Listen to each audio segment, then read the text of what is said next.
Reform Alliance for Accountability, Good Governance and Ethics or RAGE Coalition inilunsad kahapon sa Visayas. Dumating ang mayor ng Davao na si Baste Duterte na siyang tumatayo na leader ng RAGE Coalition at mga kaalyado ng mga Duterte at nanungkulan sa kanilang administrasyon noong panahon na si Pangulong Rodrigo Duterte pa ang Pangulo ng bansa. Mayor Duterte naman nanawagan sa mga kongresista na huwag maging makasarili.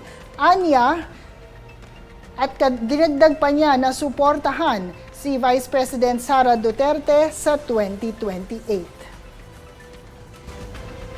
And I hope,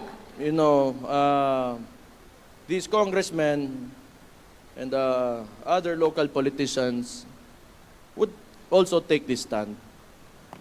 Maybe it's time that we can be selfless. I know you want to survive in politics, you want to conserve what you have, the privileges, unsabay lami sa kinabuhi nga na kay sweldos gobyerno unya relax kay imong oras, kapili ka nga kung kanus ka matay ngunan ni tanan. O basig ako rato. Pero tama na, husto na, iuli na po sa tao, maluoy mo sa tao. Maluoy mo sa tao, yun. Init kay panahon karon, mahal kay mga palitonon. Maluoy in taon mo sa tao, yun. Sakit kay sa dugan magtanaw. Makita ni mo nga, ang ordinaryong, ang kapobrehon ba? Grabe ang uncertainty sa ilahang makita nga kaugmaon. Wa sila kibaw, asa sila padong.